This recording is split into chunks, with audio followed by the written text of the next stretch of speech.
Hi అండి, welcome to DJs recipe book. ఈరోజు recipe బుక్లోని recipe Andhra special కంద బచ్చల కూర.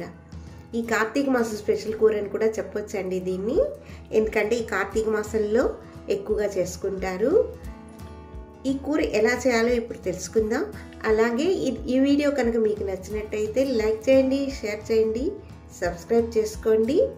ఈ రెసిపీని మీరు కూడా ఒకసారి ట్రై చేసి ఎలా వచ్చింది అనేది కామెంట్స్ రూపంలో తెలపండి. బచ్చలాకు ఇది వచ్చి మా తోటలో కోసిన ఆకండి, ఎర్ర బచ్చలి.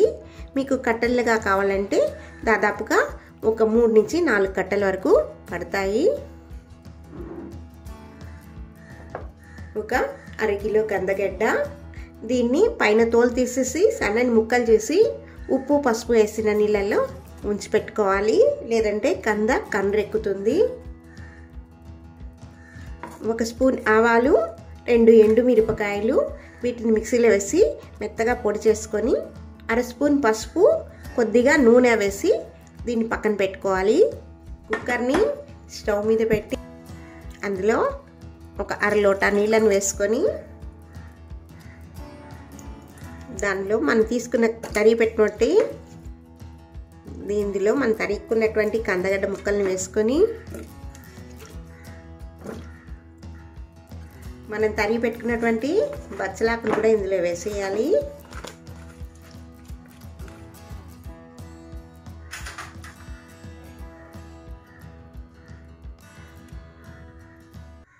ఒక 1/2 స్పూన్ పసుపు,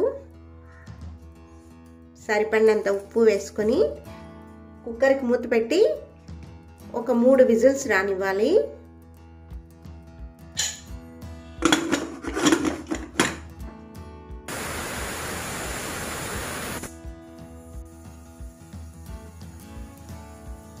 ఒక 1/2 స్పూన్ పసుపు,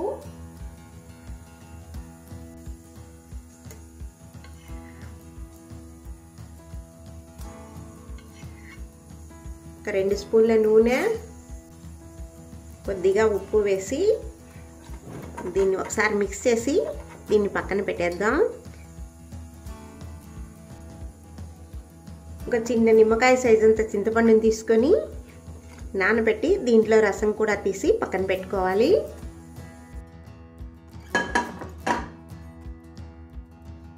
ప్యాన్ హీట్ అయిన తర్వాత ఒక 3 స్పూన్ల ఆయిల్ని వేసుకొని ఆయిల్ హీట్ అయిన తర్వాత 1 స్పూన్ ఆవాలు,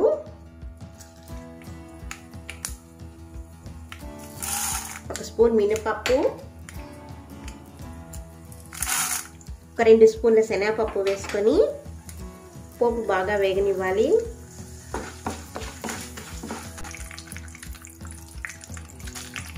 సన్నగా తుంచుకున్నటువంటి 2 ఎండుమిరపకాయలు, 2 రెమ్మల కరివేపాకు,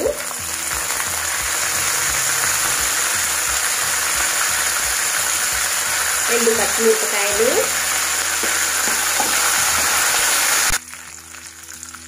1/2 స్పూన్ ఇంగువను కూడా వేసుకొని పోపును బాగా వేసుకోవాలి.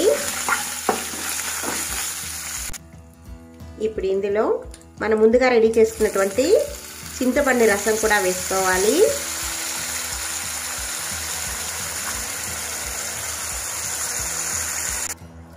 కొద్దిగా పసుపు, ఒక 1/2 స్పూన్ మిరప్పొడి వేసుకొని బాగా ఒకసారి మిక్స్ చేసుకొని ఒక 2 నిమిషాల సేపు ఉడకనివ్వాలి. చింతపండు పచ్చివాసన పోవాలి. కుక్కర్లో ప్రెషర్ రిలీజ్ అయిన తర్వాత కుక్కర్ మూతను ఓపెన్ చేసి మనం ఉడికించుకున్నటువంటి ఈ కంద బచ్చల్ని కొద్దిగా మ్యాష్ చేసుకోవాలి.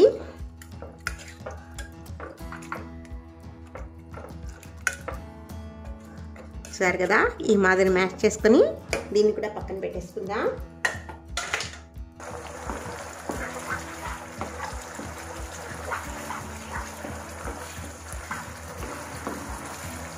చూసారు కదా, చింతపండు బాగా ఉడికి చిక్కగా దగ్గరకు వచ్చేసింది.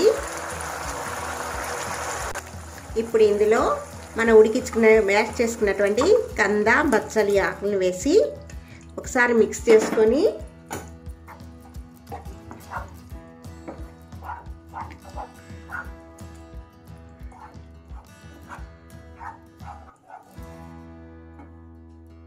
ఇప్పుడు ఒకసారి ఉప్పు రుచి చూసుకోండి, సరిపోకపోతే కొద్దిగా యాడ్ చేసుకోండి. నాకైతే ఇక్కడ కరెక్ట్గా సరిపోయింది. ఇప్పుడు ఇందులో కొద్దిగా బెల్లం కూడా వేసుకోవాలి.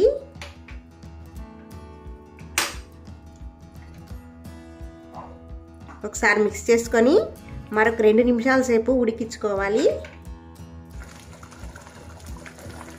చూసారు కదా, బాగా ఉడికి బాగా దగ్గరకు వచ్చేసింది.